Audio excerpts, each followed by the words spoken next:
So what was the homework? Exercise 1, foundation builder. ठीक है,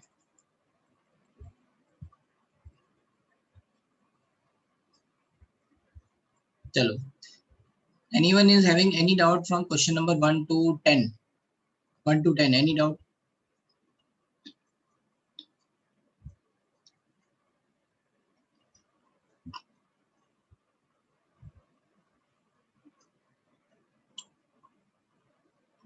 Six. तो इन्होंने लिखा है during Mulligan's oil drop experiment out of the following which is not possible. So Q is nothing but n into E और n is nothing but integer. ठीक है, तो आप यहाँ पे क्या देख लो 1.6 इंटू 10⁻⁻19 का मल्टीपल कौन सा है. और 1.6 ये है. 2.4 आ सकता है क्या? 1.6 का मल्टीपल नहीं आएगा. 3.2 आ सकता है, 4.8 आ सकता है. तो ये हो गया आपका not possible. Question number 1 to 10, any other doubt? 5 and 7. Okay, 5 में देखो particles in cathode ray have same charge, तो ये बोला गया है. कैथोड रे का मतलब beta particle. 7, time period 2 second में देखो ये कितनी वेव्स कंप्लीट हुई. तो एक ऐसे, ये एक, फिर ऐसे दूसरी, ये कंप्लीट हुई 2, फिर 3, फिर 4. 4 साइकिल इन 2 सेकंड. तो 2 साइकिल इन 1 सेकंड. फ्रीक्वेंसी क्या हो गई? 2. Yellow light is more energetic then, तो विवग्योर लिख लेते हैं. विवग्योर. ठीक है, अब विवग्योर में we are understanding more energy. ठीक है, तो ये याद रखना है, मैंने शायद ये बताया है कि ये 3600 एंगस्ट्रॉम से 7600 एंगस्ट्रॉम तक है विजिबल रीजन. तो इसका मतलब क्या है? इस डायरेक्शन में वेवलेंथ बढ़ रही है.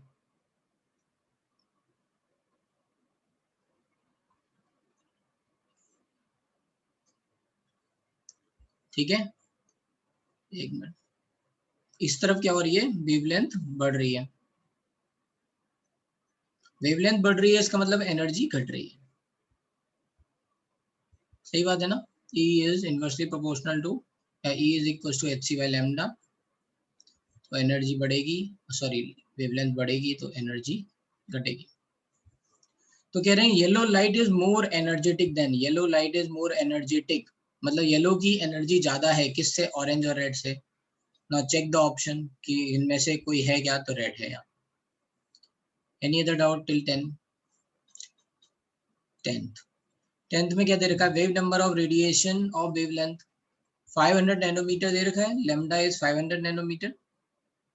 नैनोमीटर को कन्वर्ट कर लो मीटर में, 10⁻⁹ meter. Why we are converting into meter? Because options में मीटर इनवर्स दे रखा है. ठीक है, तो बस ये लेमडा लिखा हुआ है. 1 बाई लेमडा क्या होता है? Wave number.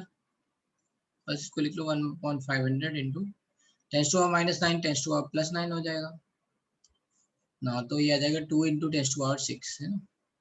इसको सॉल्व करेंगे तो इससे आ जाएगा 10th तक. और कोई क्वेश्चन नंबर 4 में देख लो, यहाँ पे नंबर ऑफ प्रोटॉन्स कितने? 11 और न्यूट्रॉन्स कितने? 12 है ना. 23 - 11 इज नंबर ऑफ न्यूट्रॉन्स. यहाँ पे भी कितने होंगे? 24 - 12 इज 12. तो आइसोटोन्स. ठीक है, एनी अदर डाउट टिल 10? समझ में आ गया सबको? सेकंड में क्या दे रखा है? Increasing order lowest to E/m ratio निकालना है. निकाल लो. E/m mass of electron. Let's say ये E/m E हो गया है ना इलेक्ट्रॉन के लिए. मास ऑफ प्रोटॉन के लिए E/m रेशियो फॉर प्रोटॉन क्या हो जाएगा? E into mass of proton which is nothing but E divide by 1837. तो ऑब्वियसली ये वैल्यू कम होगी है ना. फॉर प्रोटॉन के लिए ये कम होगा है ना कंपैरिजन. तो इलेक्ट्रॉन और प्रोटॉन में इलेक्ट्रॉन का ज्यादा हो गया प्रोटॉन से. एनीवे, फिर न्यूट्रॉन का 0 होता है. 0 में किसी को डिवाइड करो तो 0, तो न्यूट्रॉन सबसे नीचे हो गया. फिर आपने लिखा अल्फा पार्टिकल का 2e divide by 4 times of mass of proton. 2e divide by 4 into 1837 times mass of electron. इससे ये आ जाएगा 2. तो ये जाएगा E डिवाइड बाय 2 इंटू 1837। तो ये क्या हो जाएगा, सॉरी मास ऑफ इलेक्ट्रॉन, ये क्या हो जाएगा, alpha particle is half of the E by M ratio of proton. तो अल्फा, ये हो गया आंसर। इन्होंने क्या पूछा है, लोएस्ट फर्स्ट, तो उल्टा लिख दो, है ना, न्यूट्रॉन फिर अल्फा फिर प्रोटॉन प्लस इलेक्ट्रॉन। ठीक है भाई, सब समझ में आ रहा है अभी 10 तक? Any doubt till 10? चलो 11 to 20, 11 to 20,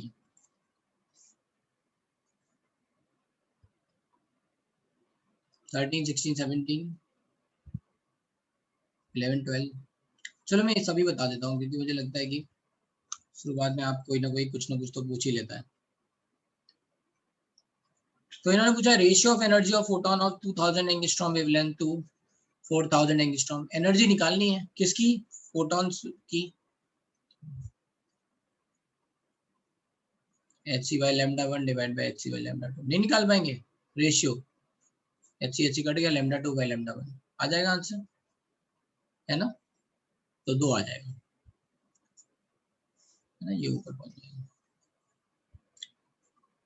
फिर 12th, radio city broadcast frequency of this, है ना, ये किलो हर्ट्ज का मतलब क्या है, इनटू 10⁻³ हर्ट्ज या साइकिल पर सेकंड, सही है। What is the wavelength of electromagnetic radiation transmitted by sorry emitted by transmitter. तो क्या करेंगे, यू हैव गिवन फ्रीक्वेंसी, तो न्यू पता है आपको, equals to c by lambda, क्या निकालना है, वेवलेंथ निकालना है, lambda equals to c by new. Can we solve it, solve कर लेना भैया इसको, 3 इंटू 10⁻⁴ क्या लेंगे, स्टैंडर्ड यूनिट लेना मीटर के हिसाब से, 10⁻⁸ 8 मीटर पर second divide by 5090 into 10⁻³ just solve it, you will get the answer. 13th, a 1000 watt radio transmitter operates at a frequency of 880 kilocycle per second. How many photons does it emit? तो यहाँ पे लिखा हुआ है 1000 watt, इसका मतलब क्या है, 1000 joule per second. This is the energy is going to emit. What is the frequency? Kilo cycle, इसका मतलब क्या हुआ, 880 इंटू 10⁻³ साइकिल पर सेकेंड या हर्ट्ज। हाउ मेनी फोटॉन्स, तो देखो भाई इसमें आपको एनर्जी पता चल जाएगी एक फोटोन की, क्योंकि ये फ्रीक्वेंसी दे रखा है, and n into energy of photon that is h new 6.63 into 10⁻34 into 880 into 10⁻3। So how many photons per second does it emit? So you can calculate n value. Just solve it. ये 10⁻3 से 10⁻3 cut जाएगा. Just solve it. You will get the answer. ठीक है? सही भाई? Any problem? Eye of certain member of reptile, let's say family, passes a signal when the visual receptor are struck by photons of wavelength this. तो यहाँ पे lambda दे रखा है. ये कह रहे हैं कि एक कोई reptile है जिसके ऊपर कोई लाइट गिर रही है, उस लाइट के गिरने से उसमें सिग्नल ट्रिप हो रहा है। वो कह रहे हैं कि ट्रिप सिग्नल करने के लिए इतनी एनर्जी रिक्वायर्ड है, तो बताओ कितने फोटोन गिरे होंगे, है ना, कितने नंबर ऑफ फोटोन गिरे कि सिग्नल ट्रिप हो जाए। तो बस ये टोटल एनर्जी हो गई 3.15 इंटू 10⁻⁴, सॉरी 10⁻14।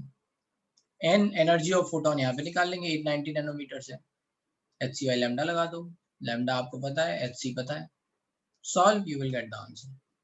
ठीक है, एन की वैल्यू हो जाएगी। फिर a certain dye absorbs the light of wavelength 4500 angstrom, then emits light of 5000 angstrom। ये कह रहे हैं कि भाई एक डाई है, किसी कोई सॉल्यूशन में कहीं नहीं समझ में आ रहा हो, क्योंकि मैं कैलकुलेशन तो आप पे छोड़ दे रहा हूँ, है ना, डोंट आस्क कि सर ये कैसे सॉल्व होगा कैलकुलेशन, बट कॉन्सेप्ट नहीं समझ में आ रहा हो, keep asking, I will explain again. ठीक है, एक कोई डाई है ये, लेट्स से इस पे कोई एनर्जी गिरी और ये एमिट हुई।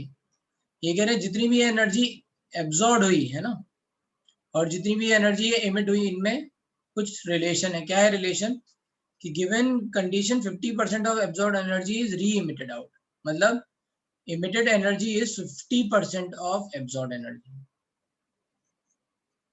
So EE by EA is nothing but 1/2. This is the relation they have given. Now, what is EA? EA is nothing but hc by lambda A. What is EE? Nothing but hc by lambda E. इनका ratio आपको पता है, ठीक है. Sorry, ये तो EA is n into NA, n नहीं लिखा है मैंने, ठीक है. EA is nothing but number of photons absorbed into energy of one photon, hc by lambda. और EE is nothing but NE into hc by lambda E. तो hc cut जाएगा. Now if you are going to take the ratio, तो आपको ये Na by Nb पता चल. Na by क्या पूछा है इन्होंने, calculate the ratio of quanta emitted Ne divide by quanta absorbed Na निकालना है, ठीक है. तो बस आपको दो रिलेशन पता है, एक तो ये रिलेशन पता है और एक ये रिलेशन पता है, इन दोनों को उससे निकाल लो. EE by EA is nothing but 1/2. यहाँ पे डाल दो, यहाँ लैम्डा ए और लैम्डा ई आपको पता है. Can you calculate? ये निकल जाएगा.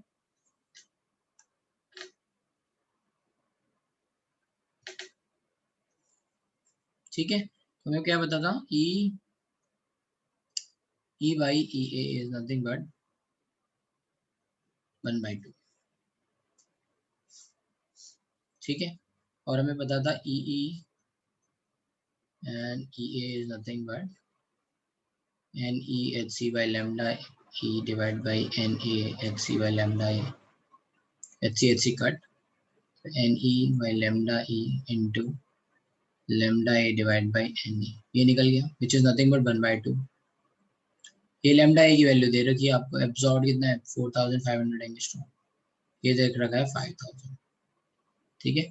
तो NE by NA कितना हो जाएगा, ये 5000 ऊपर जाएगा, ये 4500 नीचे जाएगा. So that is 9000. So 5/9. 5/9 is 0.55 answer. ठीक है. 15 तक और कोई डाउट? 15 एनीवन? कोई क्वेश्चन नहीं समझ में आया हो? ठीक है. अब 16 to 20.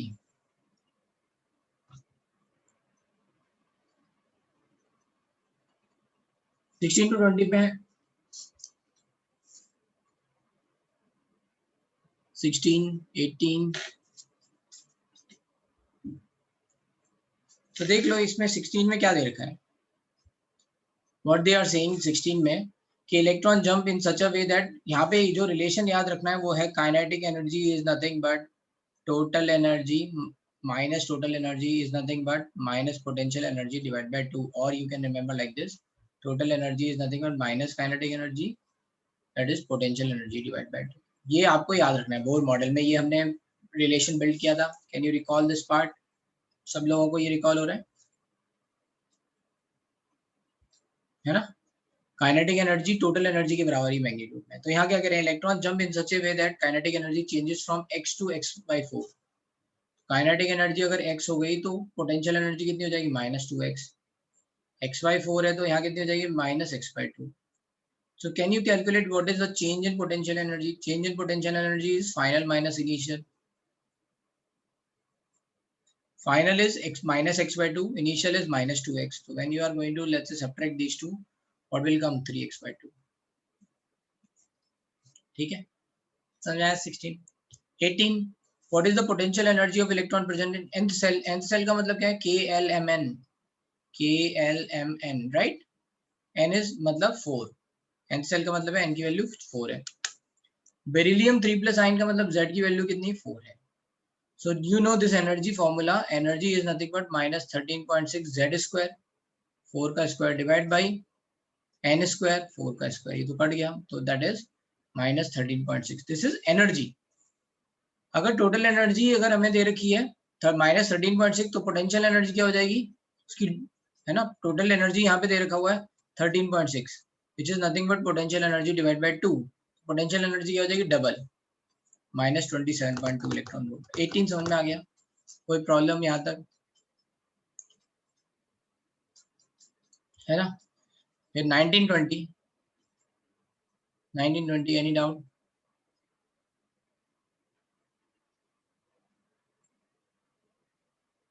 17 एंड 20. 17 क्या है, तो पोटेंशियल एनर्जी ऑफ इलेक्ट्रॉन फिर वही बात है, -6.8 इलेक्ट्रॉन वोल्ट है पोटेंशियल एनर्जी, तो टोटल एनर्जी कितनी हो जाएगी -3.4 electron volt. Indicate which excited state electron is present. -3.4 मैंने बोला था एनर्जी वैल्यू याद कर लेना है ना, -13.6 -3.4 -1.51 ऐसे, राइट, -0.85 -0.54 ऐसे। तो -3.4 का मतलब क्या है, n equals to 2, but they are not asking n value, they are asking excited state। excited state क्या हो जाएगा, फर्स्ट, है ना, n equals to 2 means first excited state, तो answer is A। 20 distance between fourth and third Bohr orbit of helium ion. r का formula क्या होता है, r not n square by z। r not क्या है 0.529। अब नहीं कर पाएंगे क्या, n यहाँ पे दे रखा है 4 और third, so if you are going to solve it you will get the answer।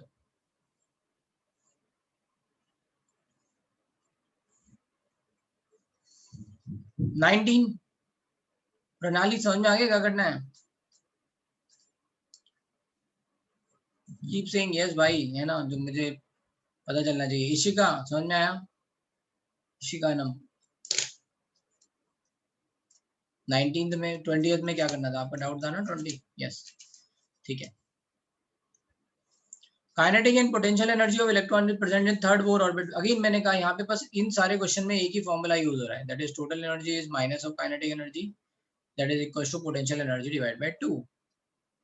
Third Bohr orbit में एनर्जी कितनी होती है, अभी मैंने लिखा था -13.6 -3.4 -1.51, ये हो गई।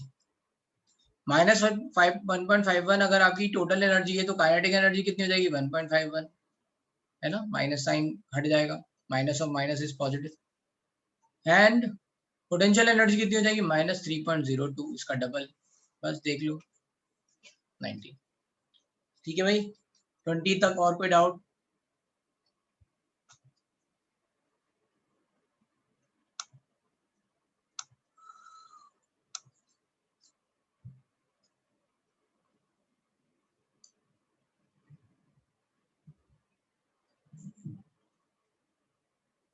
फिर बताओ 21 से 25, 21 to 25।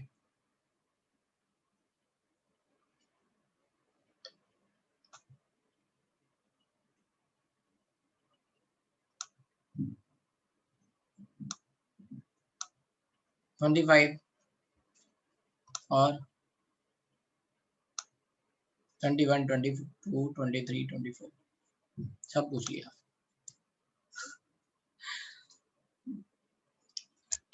फिर यहाँ पे what is the atomic number Z corresponding to which fourth orbit would fit inside first Bohr orbit of hydrogen. तो ये कह रहे हैं कि भाई बताओ Z की वैल्यू बताओ, R क्या होता है, R is nothing but let's से 0.529 को R नॉट लिख ले रहे हैं, कांस्टेंट वैल्यू है। n स्क्वायर, तो n स्क्वायर फोर्थ ऑर्बिट कितना हो जाएगा 16 बाई Z, ये Z बताना है, which is equal to fit inside का मतलब क्या है कि इसके बराबर है उसकी रेडियस। तो first Bohr orbit of hydrogen atom that means R not n square 1 Z1। अब आ गया R नॉट से R नॉट कट गया, Z की वैल्यू आ गई 16 बस।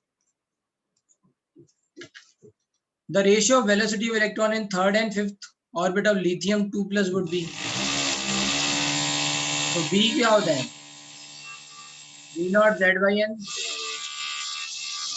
V नॉट क्या है कांस्टेंट वैल्यू है, ठीक है, V not Z by n।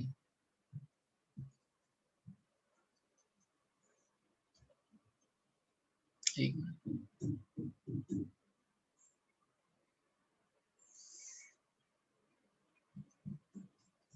ठीक है, V not Z by n है यहाँ पे ओवर ये। अब आप यहाँ पे देख लो ये लिथियम 2+ के लिए n की वैल्यू 3 and 5, तो V3 by B5 is V not Z by n, Z तो सेम ही है, n की वैल्यू Z की वैल्यू कितनी है लिथियम 2+ के लिए 3 डिवाइड बाय 3, B5 के लिए V नॉट 3 by 5, तो this is going to cut 5 ऊपर चला जाएगा, 5 by 3 आ गया। कह रहे हैं if the radius of second,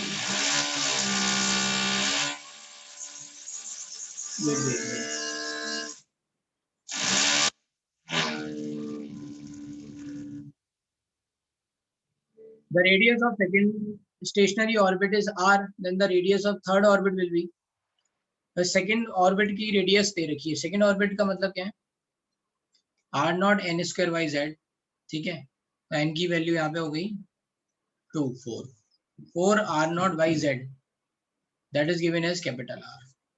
कह रहे हैं बताओ 9 वाला क्या होगा, है ना, थर्ड बोर ऑर्बिट का मतलब क्या है, यहाँ पे r not an square 9 by z की वैल्यू कितनी होगी, let's say what it, ratio ले लो, लेट्स से एक्स है, सॉल्व इट, तो ये आ जाएगा आपका r not by z cut गया, ये आ जाएगा आपका 4/9 is nothing but capital r by x, तो एक्स इक्वल्स टू 9/4 आर,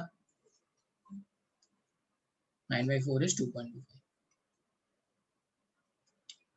ठीक है। Third, which state of beryllium 3+ has same orbit as the ground state of hydrogen atom, तो same बात जो हमने यहाँ की है वही यहाँ करनी है ना, सेम ऑर्बिट रेडियस का मतलब क्या है, आपको n निकालना है यहाँ पे, आर नॉट एन स्क्वायर नहीं पता, z पता है क्या 4 is equal to ground state of hydrogen atom is R naught cancel, n square is equal to 4, तो n इक्वल टू 2, कौन सी ऑर्बिट, सेकेंड ऑर्बिट। यहाँ तक कोई डाउट, किसी को भी कोई सॉल्यूशन नहीं समझ में आया क्या बोल रहा हूँ मैं, है ना, सब जगह पे बस फॉर्मूला लिखना है आपको, R naught R is equal to R not an square by Z, इससे निकाल लेंगे।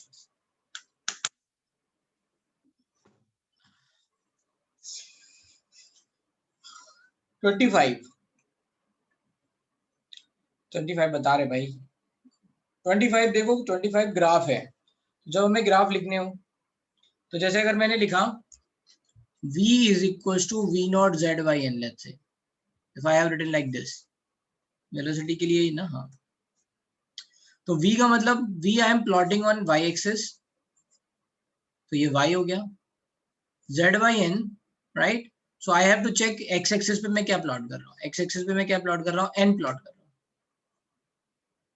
लेट्स से n को मैंने प्लॉट किया यहाँ पे, तो ये लिखा है v नॉट, बाकी ये सब क्या हो गया, कांस्टेंट वैल्यू हो गई, है ना, केवल ये दो वेरिएबल है, तो v नॉट z को k लिख लेते हैं, k डिवाइड बाई x, ये लिखा हुआ है, तो क्या हो जाएगा एक्स वाई इक्वल टू के, है ना, मान लो ये लिखा हुआ है 10, X Y equal to let's say 10, तो आप यहाँ 5 लिखोगे तो ये 2 आएगा, आप यहाँ 10 लिखोगे ये 1 आएगा, है ना, ऐसे यहाँ पे आप 2 लिखोगे यहाँ 5 आएगा, है ना, ऐसा करके यार लेट्स से समझ लो 10 into 1, है ना, यहाँ 2 लिखोगे तो यहाँ 5 आएगा, तो कैन यू सी ये इन दोनों में, यू कैन सी कि यहाँ पे एकदम से ये सडन जैसे गिर रहा है, तो वो उतना नहीं गिर रहा है ना जितना, so that the graph is going to be like this, है ना, ये कैसा ग्राफ आएगा, ऐसा, ठीक है ना, it is not going to be like this, है ना, ये ऐसा नहीं होगा, कि मतलब कांस्टेंट स्लोप से नहीं गिर रहा है ना, राइट, ठीक है, तो ये बात समझ में आ गई, तो यही इनकरेक्ट है, बाकी भी समझ लेते हैं ग्राफ, तो ये सही है और ये इनकरेक्ट है, but anyway another thing is कि वो कह रहे हैं प्रोपोर्शनल टू जेड है, या प्रोपोर्शनल टू 1/n है, 1/n, तो यहाँ पे 1/n को x मान लो, 1/n को x मान लेंगे तो क्या बन जाएगा, v is v naught z by n, 1/n को x मान लिया तो y equals to v naught z x, है ना, 1/n को x माना मैंने, तो v naught z x, तो ये क्या हो जाएगा, y इक्वल्स टू kx का ग्राफ हो जाएगा,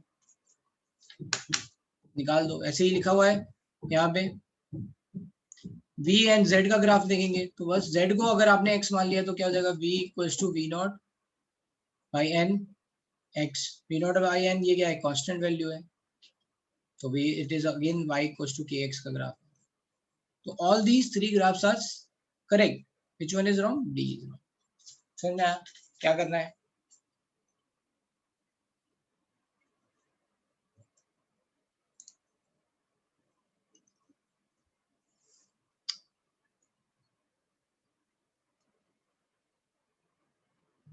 ठीक है, आप बताओ भाई 26 to 30 बताओ जल्दी जल्दी,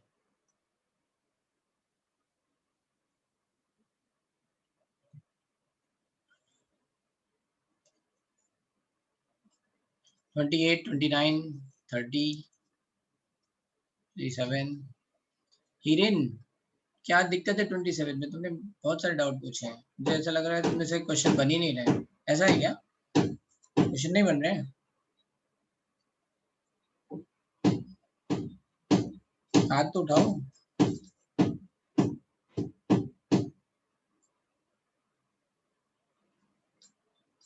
हाँ बताओ भाई, क्या दिक्कत आ रही है? हाँ सर प्रोबेबली कॉन्सेप्ट्स क्लियर नहीं है, इसके लिए लाइक डाउट्स आ रहे, छोटे छोटे डाउट्स आ रहे इसके लिए। तो रिवाइज तो नहीं मैं किया आई वाज था ना? आस्किंग। रिवाइज नहीं किया तुमने? मैंने बोला है पहले ही दिन, हर दिन रिवाइज करना है। सर बोला है करता या हूँ, नहीं है आप लोगों की क्लास में? सर करता हूँ रिवाइज। लाइक मतलब कुछ ये लैक हो तुम्हारे रहा साथ है नहीं तो है, वो। बहुत लोगों के साथ है ये। ठीक है, ओके सर, या तुम्हारे सर। साथ नहीं है, मतलब तुम तो एक मीडियम हो कि बाकी सबको एड्रेस करना है। तो जो लोग रिवाइज नहीं कर रहे हैं उनको छोटे छोटे डाउट आएंगे। रिवाइज करो भाई बैठ के, है ना? जिस दिन पढ़ाया जा रहा है उस दिन रिवाइज करना है। ओके देखो सर। किसी ने ये पूछा है वो 26, तो उसमें क्या है, what is the frequency of revolution? क्या फ्रीक्वेंसी ऑफ रिवॉल्यूशन का फॉर्मूला नहीं बताया?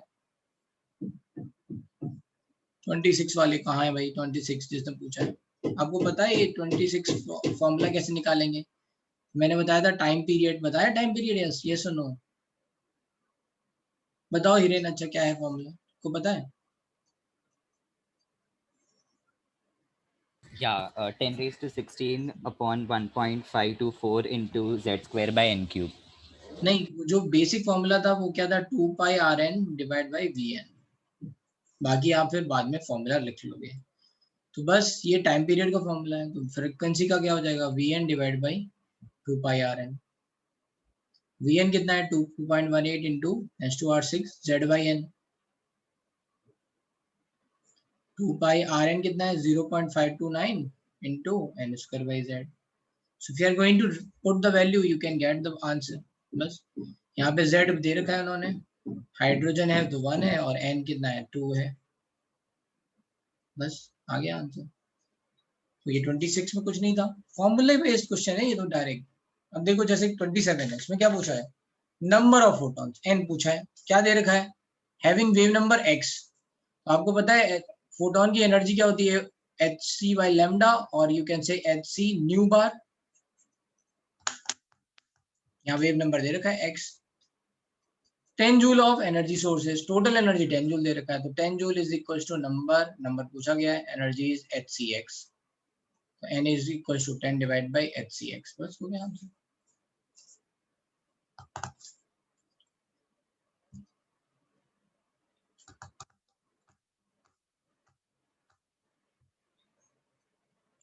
Answer is B. नहीं नहीं नहीं, सी आएगा, है ना? वेव नंबर दे रखा, वेव लेंथ नहीं दे रखी है। वेव लेंथ दे रखी होगी तो फिर आप इसे निकालोगे, इन्होंने वेव नंबर दे रखा है, ध्यान से पढ़ो। ठीक है, question number 28। The ionization potential for electron in ground state of hydrogen atom is. Ionization potential कितना होता है? आयनाइजेशन पोटेंशियल और आयनाइजेशन एनर्जी कितनी होती है? 13.6 जेड स्क्वायर। और ये किसके बराबर होती है आपकी? ग्राउंड स्टेट की एनर्जी के बराबर है एग्जैक्टली। ग्राउंड स्टेट की एनर्जी कितनी है? -13.6 Z square. What would be the ionization potential for first excited state? First excited state से निकालना होगा तो कितना एनर्जी लगेगा? First excited state means n equals to 2। तो n equals to 2 से 2 की ionization energy, sorry n equals to 2 की एनर्जी कितनी होगी? -13.6 जेड स्क्वायर बाई, है ना, n स्क्वायर की वैल्यू 4, तो -3.4, है ना। हाइड्रोजन दे रखा है तो z की वैल्यू हटा दो तो 3.4, -3.4 इलेक्ट्रॉन। तो इसको निकालने के लिए कितनी एनर्जी देनी पड़ेगी? 3.4 इलेक्ट्रॉन, है ना।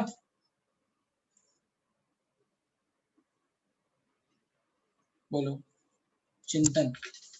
सर फिर ऐसे तो आयनाइजेशन और binding energy, separation energy equal ही होगा ना? नहीं नहीं, यहाँ पे बोलना चाहिए न्यूमेरिकली था इक्वल इनको। होगा ना, क्योंकि इनको एनर्जी लेवल पे डिपेंड करता है वो। यहाँ पे आयनाइजेशन गलत लिखा हुआ है, यहाँ पे बाइंडिंग लिखना चाहिए था। ठीक है, बाइंडिंग एनर्जी पूछनी चाहिए थी, तो ये टर्म गलत है, लेकिन बट यू कैन अंडरस्टैंड कि फर्स्ट एक्साइटेड स्टेट से निकालने तो कितनी एनर्जी चाहिए? फर्स्ट एक्साइटेड स्टेट के बराबर की एनर्जी चाहिए। सर तो मतलब इक्वल होते हैं दोनों, मतलब क्या? सप्रेशन और आयोनाइजेशन एनर्जी। नहीं, सेपरेशन है कि कहीं से भी निकाल सकते हो, आयनाइजेशन है n=1 से निकाल सकते हो। n=1 से जब निकालेंगे तब बाइंडिंग और आयनाइजेशन सेम हो जाएगी। सर आयोनाइजेशन सिर्फ n=1 का ही पूछते हैं, हाँ, और फिर बाकी सब में सेपरेशन पूछते हैं बाकी सब में n=2। सेपरेशन या बाइंडिंग बोल दो, जो भी है। तो ये वाले में बस वो प्रिंटिंग है। वो उन्होंने जो बोला है वो क्वेश्चन की लैंग्वेज से आप समझ सकते हो कि व्हाट दे आर सेइंग। हाँ मतलब उधर तो सेपरेशन ही पूछेंगे ना। And second thing is they have given electron volt, तो ये पोटेंशियल वाली बात है ना, लग नहीं रही है। एनीवे 27 29 एंगुलर मोमेंटम क्या है आपका? mvr is proportional to nh by 2 pi, है ना, मतलब proportional to n, you can say mvr is equals to, you can say nh by 2 pi। तो ये किस पे डिपेंड कर रहा है? n पे डिपेंड कर रहा है। अब बताओ इन सारे टर्म्स में कौन सा है जो n के प्रोपोर्शनल आ रहा है? rn की वैल्यू लिख दो r0 n square by z सब जगह। तो यहाँ पे इसका रूट लेंगे तो 1 बाई n आएगा, यहाँ लिखेंगे तो ये 1 बाई n स्क्वायर आएगा, यहाँ पे लिखेंगे तो rn का मतलब क्या हो गया? n की पावर 4 बाई z स्क्वायर हो गया। रूट rn लिखेंगे तो क्या हो जाएगा? n हो जाएगा। ये हो गया आंसर डी। Question number 30। अब क्वेश्चन नंबर 30 31 इन सब में ना ये ऐसे सिंबल दे रखे हैं, you just don't have to let's say get confused, है ना। तो इन्होंने लिखा है if the revolution per second by electron in third orbit of hydrogen is delta, then the revolution per second by second orbit of helium ion is, तो ratio ले लो। Revolution पर second का मतलब है frequency, f3 hydrogen, f2 helium ion, ये पूछ रहे हैं।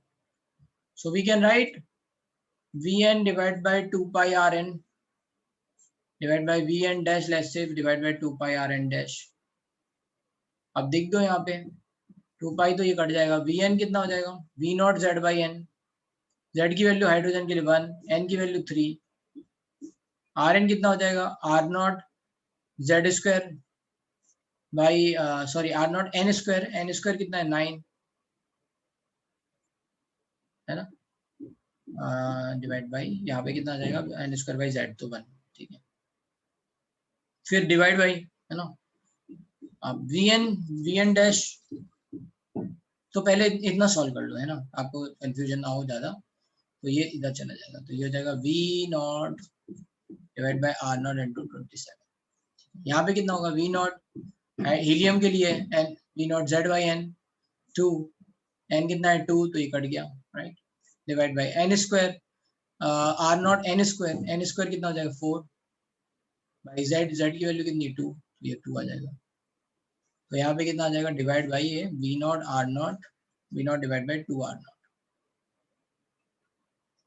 तो ये कट गया सब, ये 2 बाई 27 पहुंच गया, ठीक है। अब यहाँ पे लिख दो आप, ये रेशियो लेने के बाद F3 क्या दे रखा है? डेल्टा, ये सिंबल लिख दो, है ना, तो delta divide by F2 is nothing but 2 by 27, F2 equals to 27 by 2 delta 13.58, ऐसे आ जाएगा। ऐसे ही बाकी सारे क्वेश्चन भी करने हैं, 31 32 सब में यही करना है ना। पहले फॉर्मूला लिख लो, है ना, फिर से मैं बता दे रहा हूँ what we have to do in this part. Let's see, मैं इसको यहाँ से उठा लेता हूँ।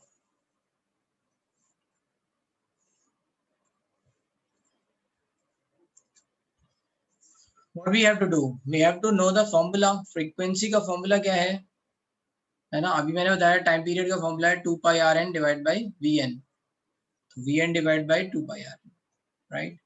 तो आप पहले F3 हाइड्रोजन निकाल लो which is given as delta, फिर निकालना है F2 helium plus ion, put the in formula, इसमें फॉर्मूले को पुट करो तो ये क्या हो जाएगा? V n v not z by n की वैल्यू डालो, 2 pi r not an square by z, ये वैल्यू डाल दो, ऐसे इधर डालो, रेशियो ले लो, आंसर, ठीक है। ऐसे 31 होगा, kinetic energy of electron in fourth orbit, kinetic energy of electron in fourth orbit is this symbol, ठीक है, राइट। देन ये यूरो का साइन है ना शायद, I think, whatever, then the total energy of first orbit of lithium is, तो total energy और kinetic energy दोनों सेम ही है, total energy equals to kinetic energy, ठीक है।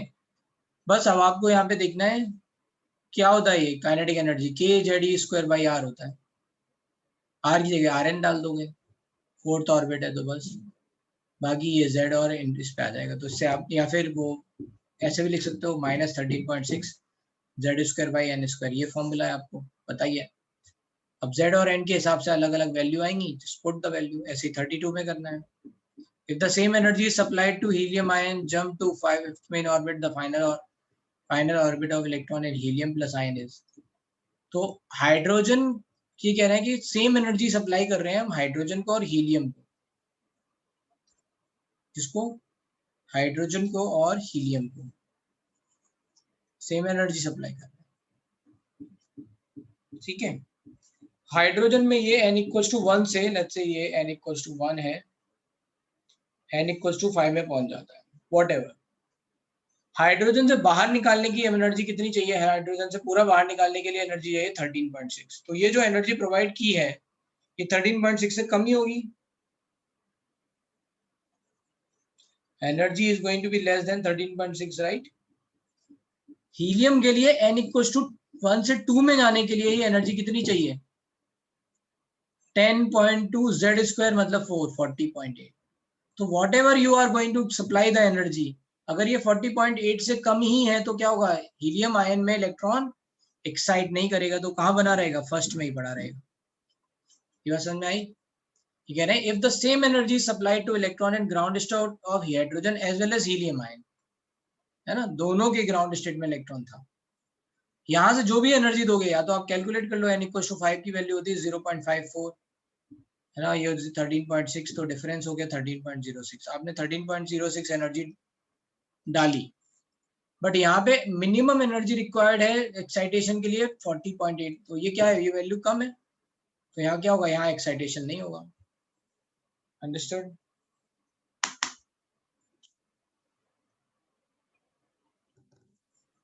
ठीक है, फोर्स ऑफ अट्रैक्शन वाला फॉर्मूला ऐसे ही फोर्स ऑफ अट्रैक्शन का फॉर्मूला बनाया है आपको, राइट। तो आप निकाल लो अलग अलग में, ऐसे एक्सेलरेशन दे रखा है, so I think all these questions are going to done 36 तक। भाई फिर भी किसी को कोई डाउट है then ask anyone.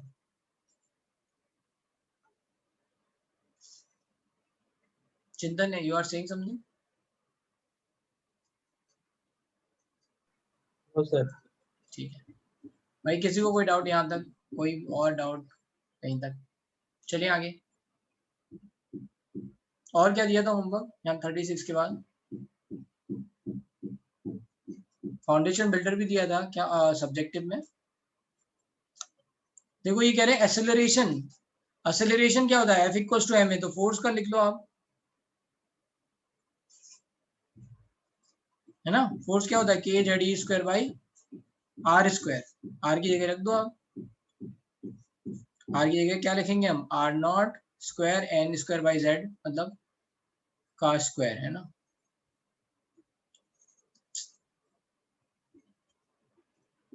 Are not an square by Z का स्क्वायर, बस, तो इससे आ जाएगा वैल्यू। हीलियम के लिए लिख दो, फर्स्ट ऑर्बिट मतलब आर दे रखा है, हीलियम का जेड दे रखा है, सॉरी एन और जेड दे रखा है, एन और जेड यहाँ पे दे रखा है, so you just have to calculate.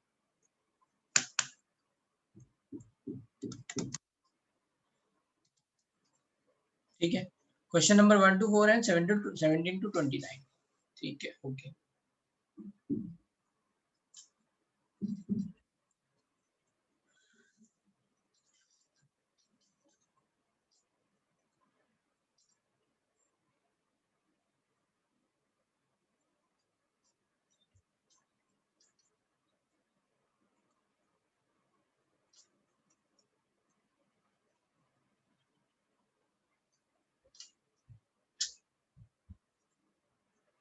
आ गया भाई,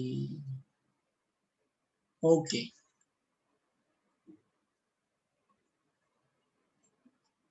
सब्जेक्टिव में बताओ भाई 1 to 4, एनी डाउट, 1 to 4,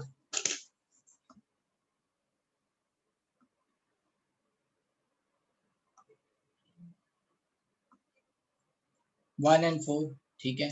और कोई डाउट? चलो 3B, ओके। चलो देख लेते हैं इसमें कॉन्सेप्ट क्या क्या है। मोनोक्रोमेटिक लाइट सोर्स है, 600 वॉट है, कितने फोटॉन जा रहे हैं, वेवलेंथ ऑफ लाइट बताना है। ई 600 वॉट पता है, नंबर ऑफ फोटॉन्स पता है, एनर्जी ऑफ फोटोन निकाल लेंगे, एनर्जी ऑफ फोटोन से एच सी वाई लेमडा निकाल लेंगे, लेमडा हो गया first. Question number 3, a ruby laser produces the radiation of wavelength 600, ये wavelength दे रखी है, in a pulse whose duration is 1 nanosecond, ठीक है। if the laser produces this much energy, ये total energy दे रखी है, per pulse how many photons are produced, total energy दे रखी है, वेवलेंथ दे रखी है, कैन बी कैलकुलेट एक पल्स में, इन ईच पल्स, एक पल्स में कितने फोटोन प्रोड्यूस होंगे।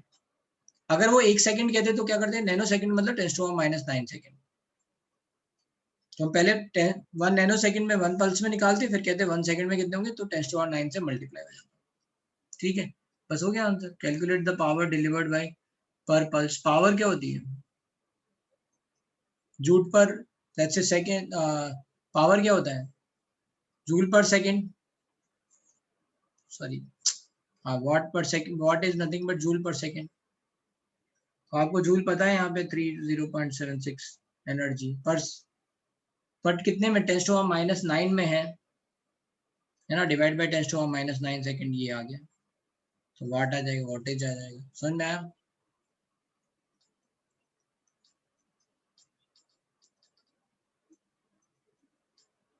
वॉट में अगर लिख लेंगे पावर, ठीक है। क्वेश्चन नंबर 4, यहाँ तक वही बात समझ में आ रही, क्या कर रहे हैं, जिसने पूछा था भाई हाँ ना लिखा करूँ ना, आ रहे हैं समझ में, नहीं आ रहे हैं।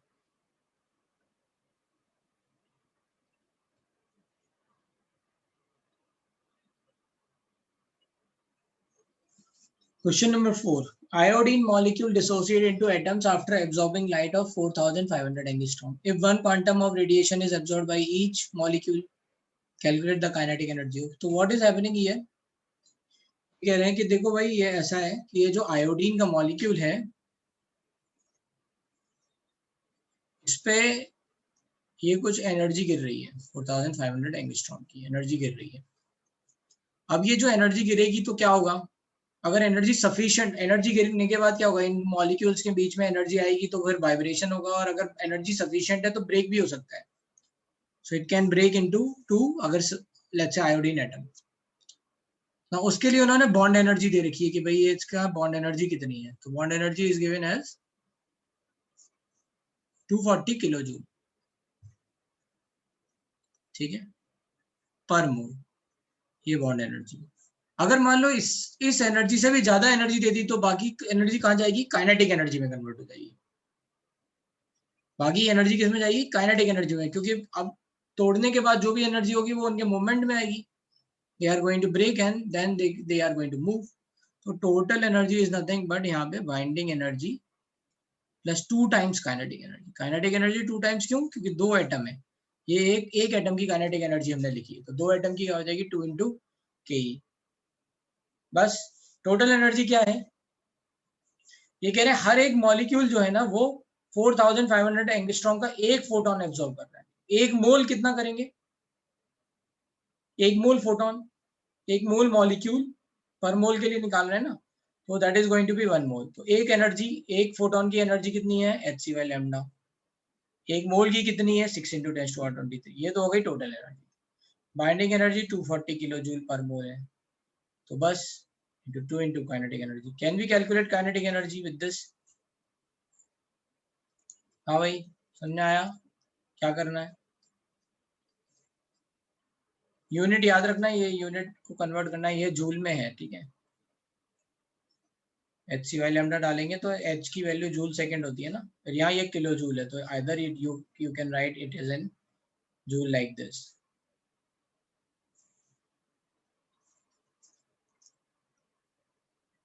ठीक है, अब फिर अब आप बात कर रहे हैं, we are talking about 17 to 29, बताओ भाई 17 to 29,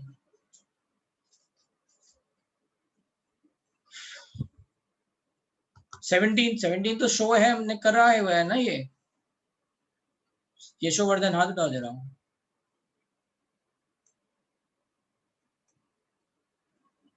क्या दिक्कत आई इसमें? Yashodhan, sorry Yashodhan. Hello sir. हाँ सर वहाँ पे ना लाइक स्पीड ऑफ इलेक्ट्रॉन मतलब उधर बताया मतलब वेलोसिटी निकालना पहले पर पढ़ो जरा, क्वेश्चन पढ़ो। show that show that show that the speed of electron revolving in a Bohr's orbit of the hydrogen atom is inversely proportional to the quantum number of the orbit. Quantum I'll- number का मतलब क्या है? ये N value है ना, orbit हाँ of the orbit, तो orbit का नंबर है, मतलब वी नॉट एक जेड बाई एन होता है, ये हमने निकाला है वी एन। तो बोर मॉडल का प्रूफ लिखना है एक तरह से, ये जेड बाई एन लिख रहा है, ये कह रहा है so that calculate this speed for N equal to 2, N equal to 2 डालो तो क्या होगा? Time taken by electron to complete this revolution. तो एक रिवॉल्यूशन को करने में कितना टाइम लगता है? That is nothing but time period. हाँ टाइम पीरियड आपको पता है, एक हाँ बट रिवॉल्यूशन है ना 2 pi r n by v n से निकाल लेंगे। तो 10 to power 7 रिवॉल्यूशन में कितना टाइम लगेगा, निकाल लेंगे। हाँ अभी समझ। ठीक है,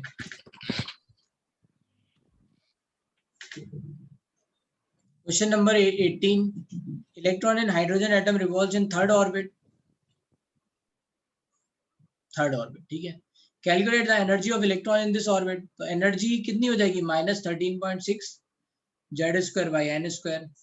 एन की वैल्यू आप डाल दोगे 3, जेड की वैल्यू डाल दोगे 1 क्योंकि हाइड्रोजन एटम है, तो ये वैल्यू आ जाएगी -1.51 इलेक्ट्रॉन वोल्ट। ठीक है, anyway the radius of third orbit, again आप लगा दोगे R N equals to R naught Z square by N, sorry N square by Z. ठीक है, frequency wavelength of spectral lines emitted when electron jump from third orbit to ground state। Third orbit से ground state में जाएगा अगर मान लो, ये क्या पूछ रहे हैं? Frequency and wavelength of spectral line का मतलब क्या होता है? फोटोन। स्पेक्ट्रल लाइन का मतलब कितना है, क्या है? फोटोन। तो फोटोन जब जंप कर रहा है 3 to 1 में, तो can be calculate the energy -1.51 है, और ये कहाँ से -13.6 में जा रहा है, तो ये एनर्जी कितनी होगी? 12.09। अब आप यहाँ पे अगर आपको 12.09 एनर्जी पता है, then you can calculate energy is nothing but, है ना, hc by lambda. So that's it. आप यहाँ से वेवलेंथ निकाल लोगे, एनर्जी आपको पता है, ये फॉर्मूला भी मैंने बताया था 12,400 approximately into lambda divide by lambda निकाल सकते हैं। एनर्जी इज गिवन एज 12.09, तो lambda is nothing but 12,400 divide by 12.09, तो अप्रोक्सीमेट आंसर यहाँ से आ जाएगा। ठीक है, एग्जैक्ट आंसर निकालना है तो एच और सी की वैल्यू डायरेक्ट रखो, और ये लैम्डा, ये एनर्जी की वैल्यू इलेक्ट्रॉन वोल्ट को कन्वर्ट करो जूल में, क्योंकि एच आप जूल में लिखोगे, तो यूनिट कन्वर्जन याद रखना है ना। या तो आप ऐसे निकाल लो, या दूसरा तरीका क्या है, lambda is nothing but H C by E. H की वैल्यू रखो आप 6.63 इंटू 10⁻34, सी की वैल्यू लिखो 3 इंटू 10⁸8, और फिर बाद में 12.09 और लैम्डा, और ये इलेक्ट्रॉन वोल्ट लिखो 1.6 into 10⁻। If you are going to write all those values, you will get the lambda. So whichever way you can do it. समझ में आया? Just wait 1 second. Okay.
ठीक है, तो yes, when you know the lambda can you calculate frequency?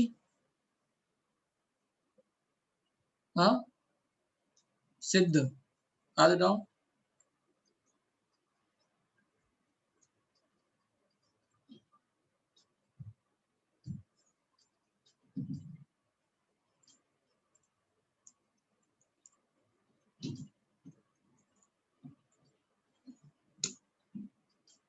सिद्ध can you hear me बेटा? सिद्ध है या नहीं है?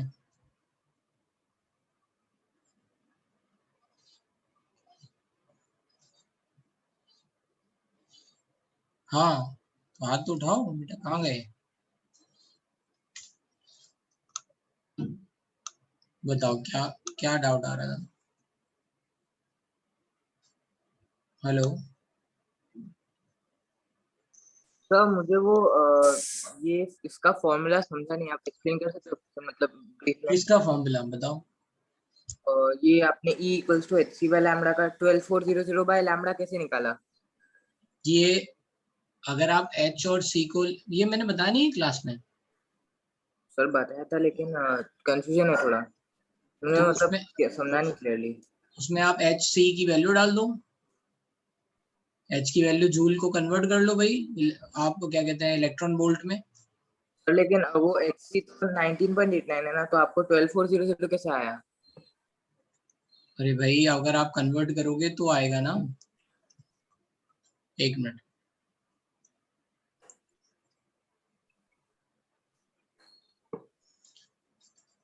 E equals to H C by lambda होता है,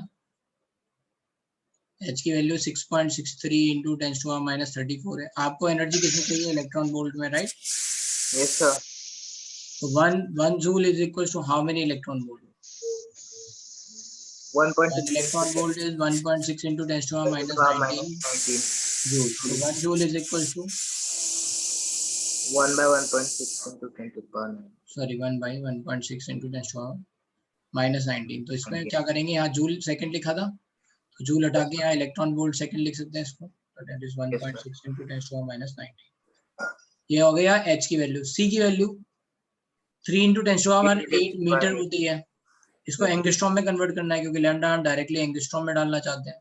Yes. तो 3 into 10⁸ की जगह 10⁸ 1 meter equals to how many angstrom? 1 angstrom is equals to 10⁻⁻10 meter, तो 1 meter is 10 to the power 10. 10 angstrom, तो ये एंगस्ट्रॉम में कन्वर्ट कर लो।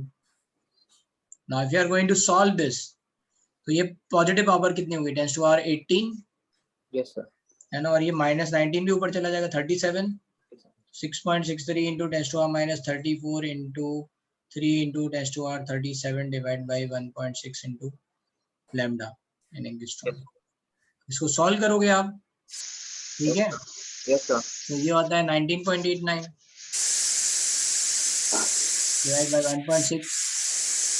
तो अब इसको सॉल्व करो, 16 से 1 टाइम जाएगा, फिर ये 38 हो जाएगा, 16 2 टाइम जाएगा, 32 हो जाएगा, तो 69 आएगा, 16 4 टाइम जाएगा, ऐसा आ जाएगा 12.4 इंटू। समझ में आ रहा है हाँ या ना? हाँ सर। एनीवे ये तो बात आ गई कि भाई कैसे क्वेश्चन निकाल सॉल्व करेंगे, बट ये मैंने आपको फॉर्मूला बताया भी तो था कि भाई ऐसे ही बताया था ना। Yes sir. तो आपको जब नहीं समझ में आया उसी टाइम रोक के बोलना है कि नहीं समझ में आया, Yes. क्योंकि उससे फिर क्या होता है कि वो लंबा डाउट बना रहेगा, वो पाइल अप होता जाएगा, राइट? Yes sir. हाँ, तो पहली बात। दूसरी बात, अगर आपको लैम्डा पता है तो फ्रीक्वेंसी क्यों पूछ रहे हो कि कैसे निकालेंगे? क्या है फॉर्मूला अगर लैम्डा पता है फ्रीक्वेंसी का? क्या है formula? C by lambda. C by lambda. तो पूछ क्यों रहे हो ये बताओ पहले? ये कॉमन मतलब है, मतलब थोड़ा कॉमन सेंस भी रखना है, right? Yes sir.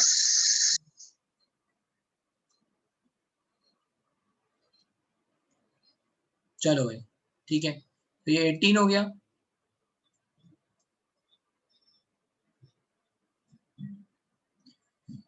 No Akash, whenever wavelength is asked then we do have to use the formula hc by lambda always। तो भाई इसका एक और फॉर्मूला है, अभी मैं बता देता हूँ, चलो है ना। लेट्स से एक फॉर्मूला और है, right. So I am going to tell you that formula. तो जब अभी तक हमने देखो इमिशन, एब्जॉर्प्शन ये सब पढ़ रखा है, right. And we know that there are different energy level also. ठीक है, तो उनमें अलग अलग एनर्जी डायग्राम बता दिया था ना मैंने, सब एनर्जी वैल्यू तोड़ तोड़ के बता दी है ना, -13.6 -3.4, यस और नो, है ना. तो अब मान लो, और मैंने ये भी बताया कि अगर ये इलेक्ट्रॉन किसी भी एनर्जी स्टेट से, जैसे मान लो यहाँ पे 1.51 है और यहाँ पे ये -13.6 है, तो अगर किसी भी लेट्स से एनर्जी स्टेट से ये नीचे की तरफ जा रहा है तो ये एनर्जी इमिट करेगा. This is called emission. ठीक है, कितनी एनर्जी इमिट करेगा? इनके एनर्जी के डिफरेंस के बराबर. कितनी एनर्जी इमिट करेगा? इनकी एनर्जी के डिफरेंस के बराबर. तो 12.09 एनर्जी इमिट करेगा. ठीक है, अगर इलेक्ट्रॉन एब्जॉर्ब, अगर एनर्जी गिरी 12.09 की, तो electron is going to absorb the energy and will excite to n = 3. तो एक एनर्जी डायग्राम आपको याद रखना है. मुझे ये याद नहीं है कि मैंने ये एनर्जी डायग्राम ढंग से बताया है या नहीं. पहले मुझे एक बार फिर से बता दो, एनर्जी डायग्राम मैंने पूरे अच्छे से बता दिया है या नहीं, अलग अलग एनर्जी वैल्यूज.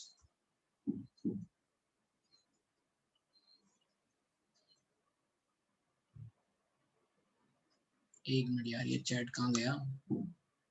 यस, मैंने बता दिया. ठीक है,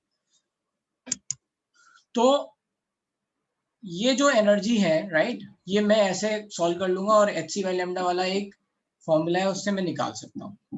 but obviously that is not going to be exact answer, उसमें थोड़ा अप्रोक्सीमेशन है. ठीक है, तो एग्जैक्ट आंसर के लिए क्या करते हैं, how we are going to calculate exact value. ठीक है, तो ये जो आंसर है 12,400 समथिंग वाला, डिवाइड बाय 12,400 ले लेते हैं जनरली, डिवाइड बाय लैम्डा, ये अप्रोक्सीमेट आंसर बताएगा आपको. अब हमें एग्जैक्ट वैल्यू निकालनी है, तो क्या करेंगे?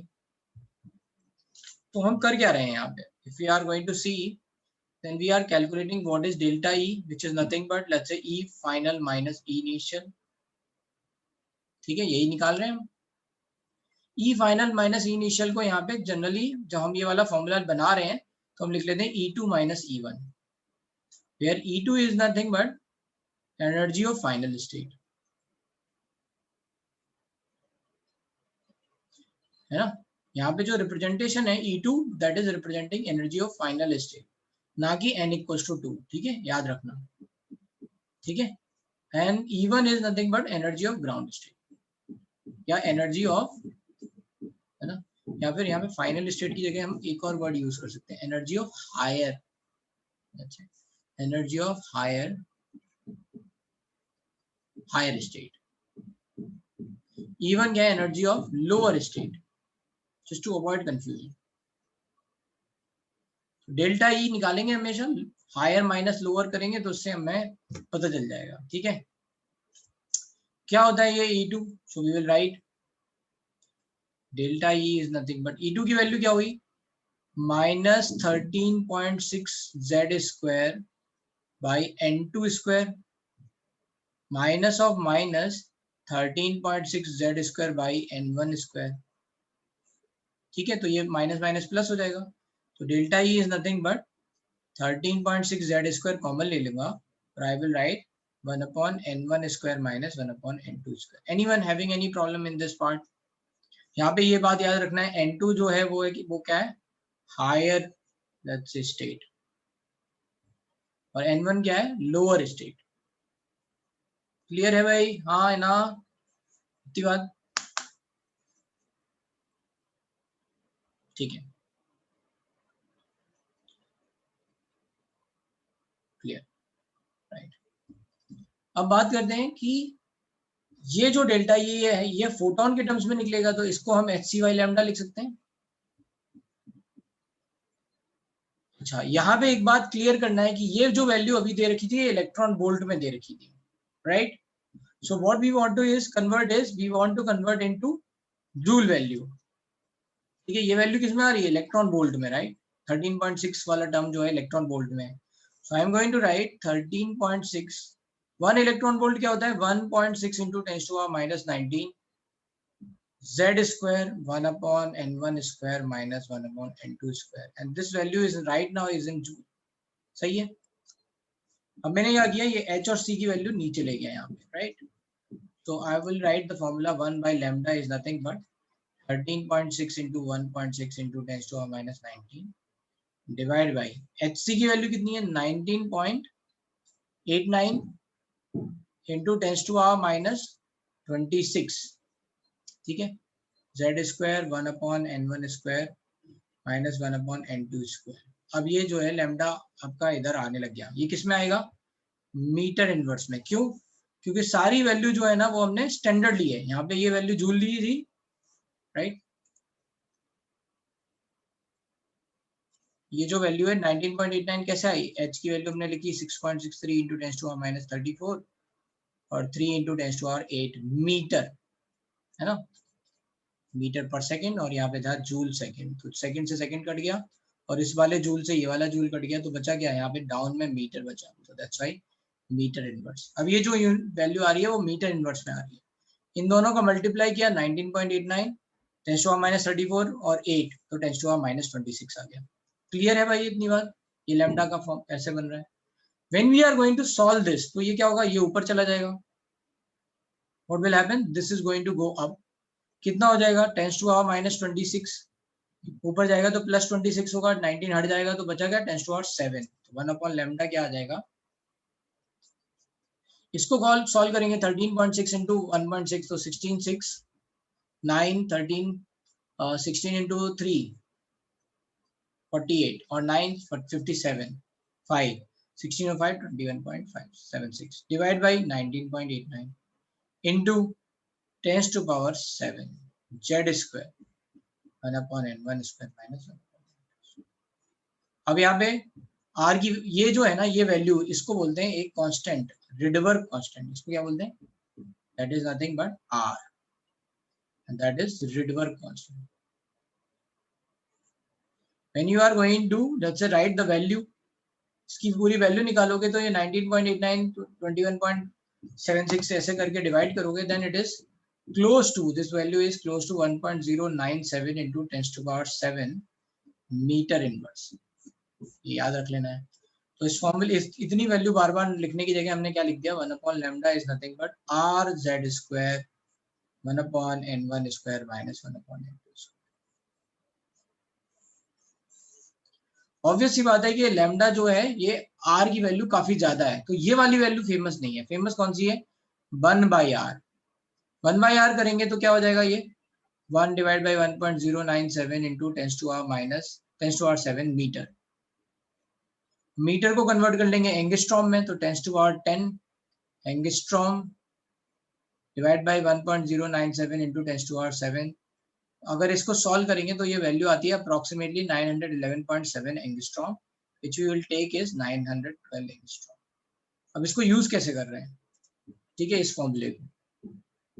तो जैसे कहीं किसी ने बोला हाइड्रोजन जो है ना वो n2 इक्वल टू 3 से 1 में आ रहा है. अभी ये क्वेश्चन यही तो था, 3 से 1 में आ रहा है, ठीक है.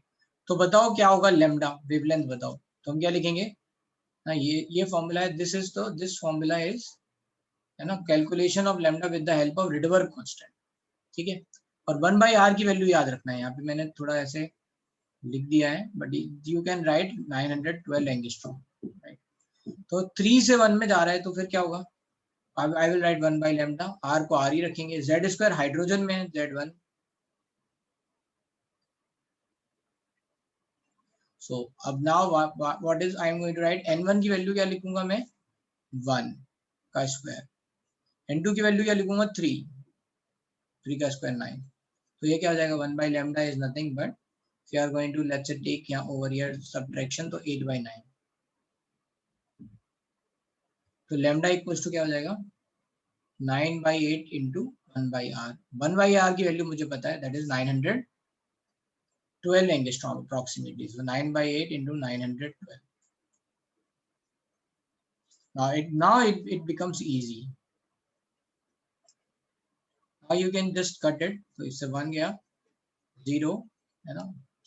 तो यहाँ पे सॉरी 1 हुआ 11, सॉरी नॉट 0 11 तो 3 32 4 114 into 9 कितना हो जाएगा, तो 14 9 जा 126 तो 1026। ठीक है, तो ये कैलकुलेशन ज्यादा इजी है comparison to this calculation 12,400 divide by 12.09 है ना, दिख रहा है, समझ में आया कब कौन सा फॉर्मूला यूज करना है, सेंस रखना है, कॉमन सेंस। अगर जैसे मान लो कहीं पे ऐसी वैल्यू आती है कि जो बिल्कुल आसान है ना, 12,400 डिवाइड बाई सम कोई वैल्यू ऐसे आ रही है कि लेट्स से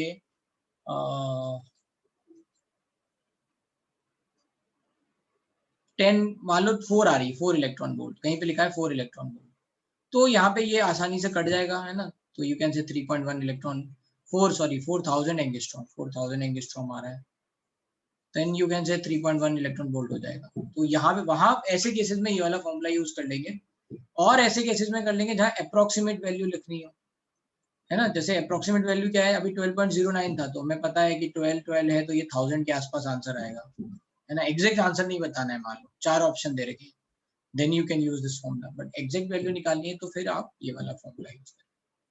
समझ में आ गया भाई? हाँ जी ना जी, फॉर्मूले में कोई दिक्कत हो कहीं, क्या किया है हम लोगों ने?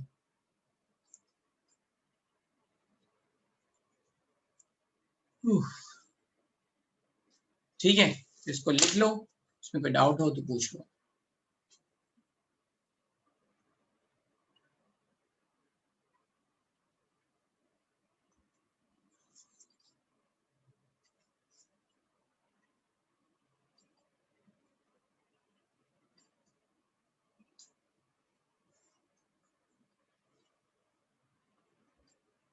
समझ में आया? कोई दिक्कत? क्लियर है भाई? क्या किया हमने यहाँ पे?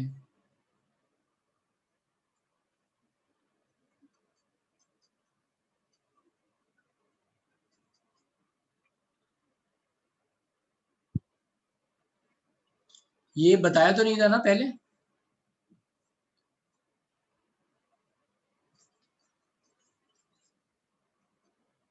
है ना, तो ये लिख लो।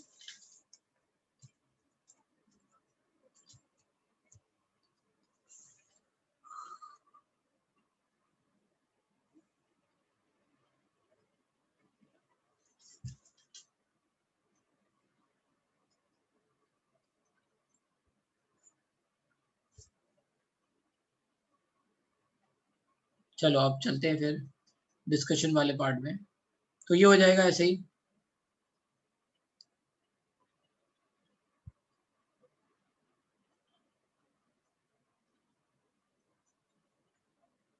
ठीक है डन। ये कोई लिख तो नहीं रहा है भाई, बंद करें।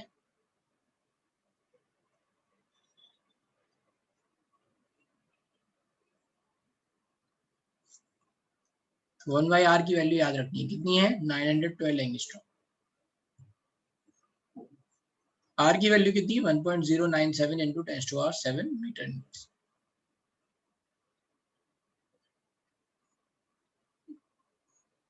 ठीक है, अब ये देखो 18 ऐसे हम कर सकते हैं, फिर 19 है, calculate the radius of first second third permitted electron Bohr orbit and hydrogen atom, what are the corresponding value in case of singly ionized helium atom.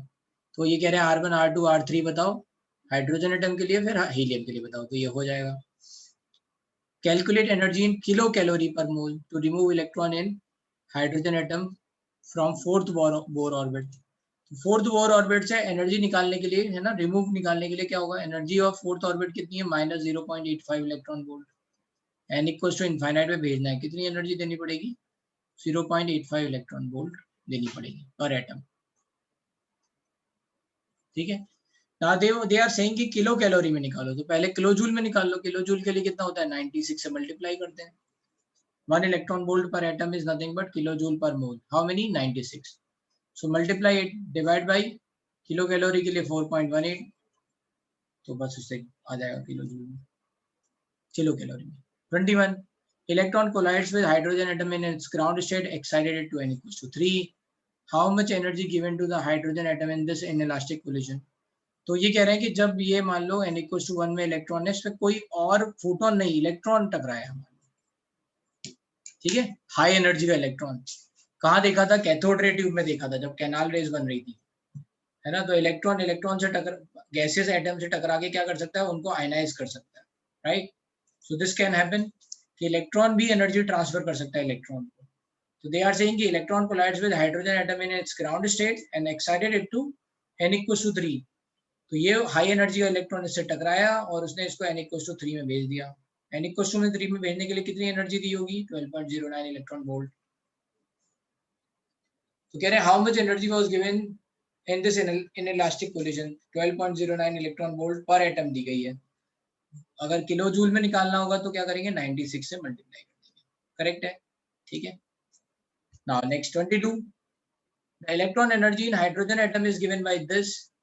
Be careful कि ये जो -13.6 है ना इलेक्ट्रॉन वोल्ट, अगर इसको आप जूल में convert करोगे तो कितना हो जाएगा? -13.6 इंटू 1.6 इंटू 10⁻⁹ जूल, ठीक है। which value which is comes right 21.76 into 10⁻⁹ joule, or it comes like -21.76 into 10⁻12 अर्ग, क्योंकि एक जूल में क्या होता है? 10⁻7 अर्ग होते हैं। तो ये जो वैल्यू दे रखी है कुछ नहीं है, 13.6 ही है। घबराना नहीं है कि मतलब ये नई वैल्यू क्या दे रखी है ना, बस उन्होंने यूनिट चेंज कर दी है, ठीक है। तो electron energy in hydrogen atom is given by -13.6। Hydrogen है तो z स्क्वायर की वैल्यू 1 ही रखिए, divide by n square. Calculate the energy required to remove electron completely from n equals to 2 orbit. n equals to 2 से निकालने के लिए energy कितनी चाहिए? -3.4 इलेक्ट्रॉन वोल्ट होता है। इनफाइनाइट में भेजने के लिए 3.4 इलेक्ट्रॉन वोल्ट चाहिए। What is the longest wavelength of this light can be used to cause this transition? Longest wavelength का मतलब क्या है? कितनी मिनिमम एनर्जी चाहिए? ये कह रहा है कितनी मिनिमम एनर्जी का फोटोन मैं इसमें डालूं कि ये निकल जाए। तो कितनी मिनिमम एनर्जी का फोटोन डालेंगे? 3.4। 3.4 से ज्यादा एनर्जी का अगर फोटोन डालेंगे तो क्या होगा? इलेक्ट्रॉन बाहर तो निकलेगा ही निकलेगा, साथ में उसके पास कुछ काइनेटिक एनर्जी भी होगी।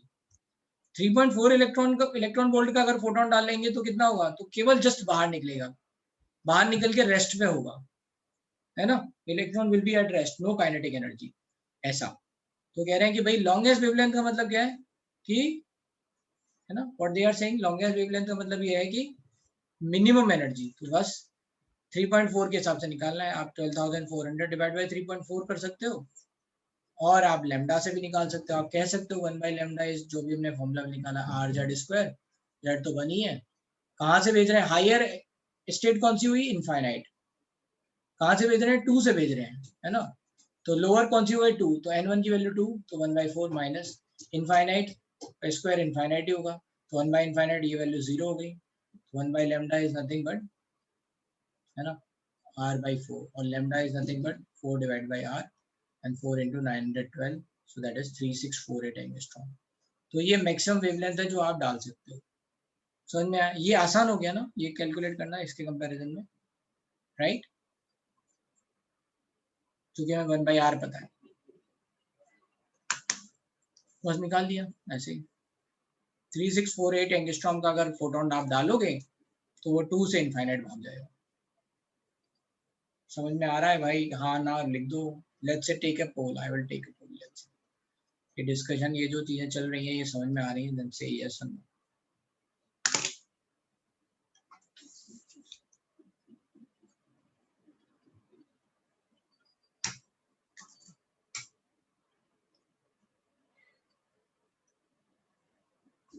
प्रथम, यस प्रथम। सर यही वैल्यू सेंटीमीटर में कैलकुलेट करने के लिए क्या करना पड़ेगा? सेंटीमीटर अगर किसकी वैल्यू सेंटीमीटर में कन्वर्ट करनी वो है? आर की। एंगस्ट्रॉम, हाँ हाँ, आर की मीन्स की वो कि अगर देखो आर की वैल्यू सेंटीमीटर में लिखनी है तो R is nothing but 1.097 into 10⁻7, है ना। मीटर इनवर्स है, मतलब आप समझ लो कि ये लिखा है डिवाइड बाय मीटर। अब 1 मीटर इक्वल्स टू क्या होता है? 100 सेंटीमीटर। तो आर इक्वल्स टू क्या हो जाएगा? 1.097 इंटू 10⁻7 डिवाइड बाय 100 सेंटीमीटर। ये कट गया, 10⁻5 आ जाएगा सेंटीमीटर इनवर्स। ये आर की वैल्यू है, यही पूछ रहे थे तुम? हाँ हाँ, नहीं, और इसके आंसर में भी एंगस्ट्रॉम आया था। आंसर में एंगस्ट्रॉम तो हमने इसलिए लिया क्योंकि 1/r हमने बोला है 912 एंगस्ट्रॉम है, उसको सेंटीमीटर में कन्वर्ट करना है।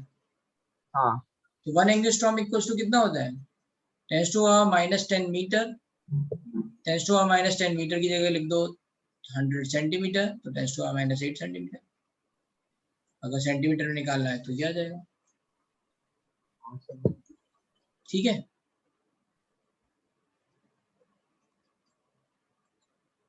चलो फिर अच्छी बात सुन के अच्छा लगा कि सबको समझ में आ रहा है ना। 100% लोगों का वोट है कि भाई समझ में आ रहा है। ओके गुड, ठीक है चलो नाउ लेट्स मूव। अरे डेज तो अभी मत पूछो यार, अभी विल टेक टाइम, थोड़ा टाइम लगेगा, लेकिन यस आप लोगों का एक एग्जाम है, उसमें हम ट्राई करेंगे कि कंप्लीट हो जाए लगभग। I'll try.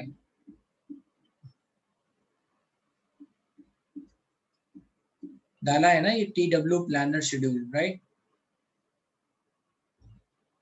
तो एक्चुअली एटॉमिक स्ट्रक्चर थोड़ा बड़ा है, शुरुआत में वो वैसे भी इतना नहीं पूछेंगे। एक जो बाद में दे रखा है ना atomic and mole, 3rd TWT है आपका 1 अगस्त में, तो उसमें पूरा आएगा। इसमें ऐसा रहता है कि वो लिखा हुआ है एटॉमिक स्ट्रक्चर, लेकिन पूरा नहीं पूछेंगे, ठीक है। But let's say move on, इतना समझ में आ गया। चलो, ionization energy of hydrogen atom is this, calculate energy of this in first excitation निकाल लेंगे Z/N निकाल के, ठीक है। फिर है a light bulb's emitted wavelength of this bulb is rated as 150 watt, 8% of energy is emitted as light। तो 150 watt का 8% ही बस एनर्जी की तरह इमिट हो रहा है, तो you can write 12 joule is total energy. Wavelength आपको पता है, फोटोन निकालने and energy of photon, you can do it. फिर ये कैलकुलेट और लैम्डा और radiation when electron jump from 3rd to 2 hydrogen atom, the electronic energy in 2 to 3 are this, है ना। तो ये वही वैल्यूज दे रखी हैं, आपको क्या करना है, इनका डिफरेंस निकाल लेना है। ई हायर माइनस ई लोअर, ई हायर माइनस ई लोअर निकाल लो, राइट। कौन सी है, 3 की एनर्जी है -2.41 इंटू 10⁻⁻12, माइनस और माइनस प्लस हो जाएगा 5.42 इंटू 10⁻⁻12। तो इससे में डेल्टा ई निकल जाएगा, अर्ग में निकलेगा। लेकिन क्या पूछ रहे हैं, 3 से 2 आता है तो लेमडा बताना है बस। आप लेमडा निकाल दोगे, आपको ये एनर्जी पता है, HC लेमडा करके निकाल दोगे। दूसरा तरीका, अगर ध्यान से देखोगे तो ये वैल्यू कुछ नहीं है, आपकी जो इलेक्ट्रॉन वोल्ट में एनर्जी दे रखी होती है वही है, ठीक है।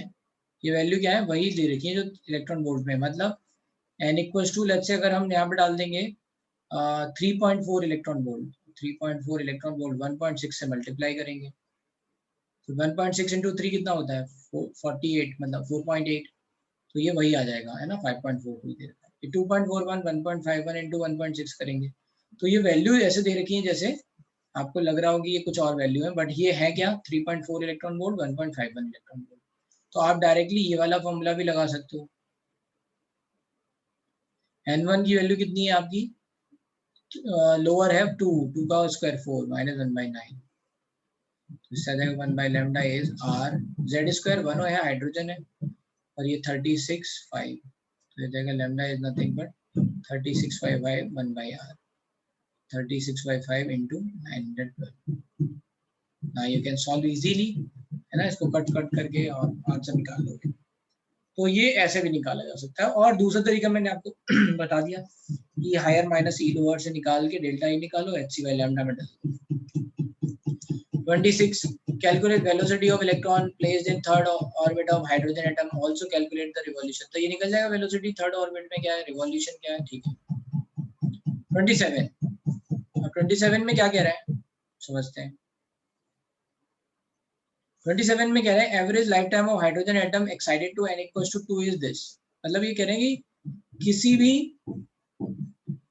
है ना, इलेक्ट्रॉन मान लो ground state n equals to 1 से n इक्वल्स टू 2 में गया, तो ये कितनी टाइम रुक रहा है, यहाँ 10⁻⁻8 सेकंड रुक रहा है, उसके बाद वापस नीचे आ रहा है। This is average life time, है ना। Hydrogen atom excited to n equals to 10, n equals to 2 is 10⁻⁸ second. Find the number of revolution.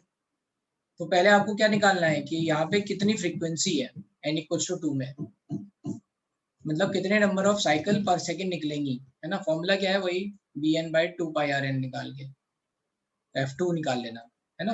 यहाँ पे आपको आपको रिवॉल्यूशन पता चल जाएंगे। तो कह रहे हैं बताओ 10⁻⁸ सेकंड में कितने निकलेंगे, यू जस्ट मल्टीप्लाई इट, है ना। नंबर ऑफ रिवॉल्यूशन पूछ रहे हैं। समझ में आ रहा है भाई, हाँ ना, बोलते जाओ हाँ ना।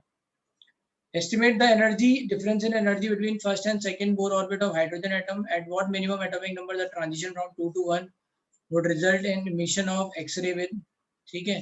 तो ये कह रहे हैं भाई बताओ यहाँ पे n की वैल्यू में क्या रखूं, है ना, कि मुझे इतना लैम्डा मिल जाए। ठीक है। Which hydrogen atom like series this atomic number correspond to, ठीक है, ओके। तो पहले हम क्या करें, हम यहाँ लैम्डा देख लें। दो तरीके हैं, एक तो यही है कि लैम्डा यहाँ पे दे रखा है 10⁻⁸ metre, that means 300 into 10⁻⁻10 metre which is nothing but 300 angstrom. तो ये हमें 300 एंगस्ट्रॉम पता चला। तो हम लैम्डा की एनर्जी निकालने, अप्रोक्सीमेट वैल्यू आ जाएगी 300 से, ऐसे डिवाइड करेंगे तो 40, है ना, 41.4 के आसपास, ठीक है, ये आ जाएगी। नहीं 3 से क्या 4, सॉरी 41 पॉइंट समथिंग 33 ऐसा है, राइट, ऐसा कुछ आ जाएगा। ये आ गया इलेक्ट्रॉन वोल्ट, ये तो अप्रोक्सीमेट वैल्यू है। ये कह रहे हैं बताओ इतनी एनर्जी का डिफरेंस किन दो स्टेट, मतलब किस एटम के लिए होगा, जहाँ पे n equals to 1 n equals to 2 के बीच का एनर्जी डिफरेंस हमें पता है 10.2 Z² होता है। तो you just have to write like this, Z² की वैल्यू आ जाएगी 4 के आसपास, तो Z आ जाएगा 2। तो ये हीलियम आया आ गया, यही पूछा इन्होंने। दूसरा तरीका हम लिखेंगे 1/λ वाला formula, RZ² 1/n1² minus 1/n2। सब पता है, हमें लैम्डा पता है, n1 पता है, n2 पता है, Z² निकालना है। तो इससे भी निकल जाएगा 1/300 इज नथिंग बट R, ठीक है। Z² नहीं पता है, कहाँ से कहाँ तक है, 1 और 2, 2 से 1 है ना, 1 फर्स्ट सेकंड बोर ऑर्बिट, तो 1 - 1/4, तो ये 3/4 आ जाएगा। अब इसको सॉल्व करोगे तो Z² आ जाएगा। समझ में आया। दोनों तरीके हैं। तो एक तरीका थोड़ा फास्ट है ये वाला 12,400 वाला, क्योंकि आप तुरंत निकाल लोगे, आपको कैलकुलेटिव पता भी है 10.2 Z² होता है 2 से 1 के बीच का डिफरेंस, ठीक है। Find the number of waves, ये क्वेश्चन हम आगे बताएंगे, तो ये हमारे सिलेबस में नहीं है अभी, राइट। सो दैट्स इट, 28 तक डिस्कशन हो गया पूरा भाई। किसी को कोई डाउट है तो पूछ लो। Yes you can write 1/t, उससे भी निकल जाए।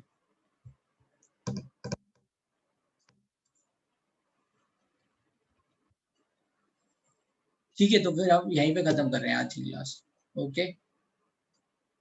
नेक्स्ट क्लास में आप स्टार्ट करेंगे हाइड्रोजन स्पेक्ट्रम बताएंगे, फिर उसके बाद फोटो इलेक्ट्रिक इफेक्ट बताएंगे। ये दो चीजें खत्म करेंगे, ठीक है, इस वीक में।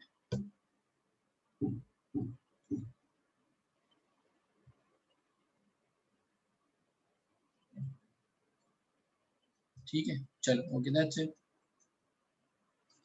किसी को कोई डाउट है तो अभी भी पूछ लो, नहीं तो बंद कर, खत्म कर।